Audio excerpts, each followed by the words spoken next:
Hello, today I'm going to teach you about the definition and basics of impulse, momentum, and conservation of momentum. Let's begin. First, let's start with the definition of impulse and momentum. Momentum is characterized by the formula mass times velocity. Momentum uses the letter P. Momentum is expressed with SI units in kilograms per meters per second because of its relation to mass and velocity. In a real-world scenario, we can use a ball rolling down a hill. As it rolls down the hill, its velocity increases. This increase in velocity has to do with the force of gravity pulling the ball down, which accelerates the ball also. As the ball goes further down the hill and gains speed, it is harder to stop. If the ball was heavier or more massive, it would have a higher momentum.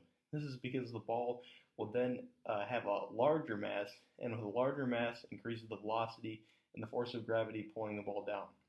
In a different scenario, a car also has momentum because of its mass and velocity created from it moving. The reason why a car can slow to a stop is because a force acts on the momentum of the vehicle to slow it down. This could be by stepping on the brakes or taking a foot off the gas pedal of a car. Although this could result in different times and distances the car would move at to reach a complete stop. This brings us on to impulse, which is expressed as the amount of force applied times the duration of time applied to an object. This is valued in newtons times seconds.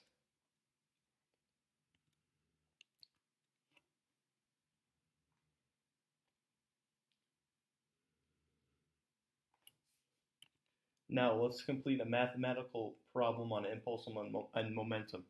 A tennis ball leaves with a racket on a serve with a speed of 55 meters per second. The mass of the ball is 60 grams and is in contact with the racket for 4 milliseconds.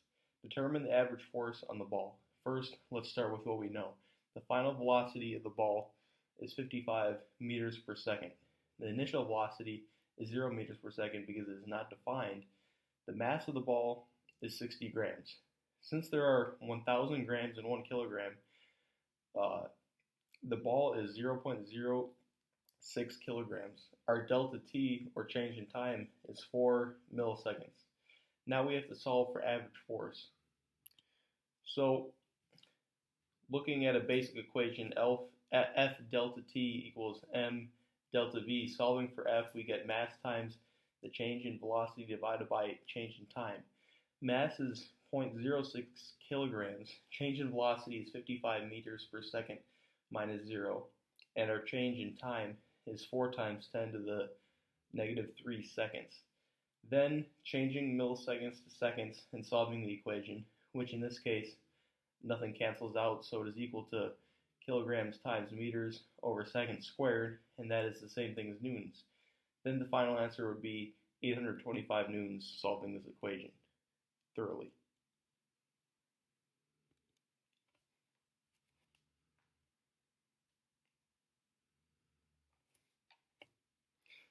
Now let's finally go to conservation of momentum. The law of conservation of momentum states that in a closed and isolated system, the total momentum of the objects before a collision is the same as the total momentum of the objects after the collision.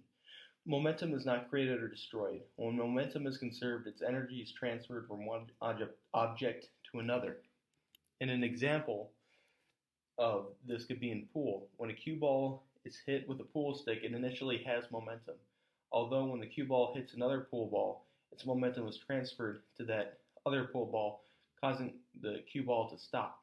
This is because the cue ball has given all of its momentum to the other pool ball. Although this transfer can be limited in a different scenario where a cue ball hits another pool ball indirectly, causing momentum to be transferred unequally between the cue ball and the other pool ball.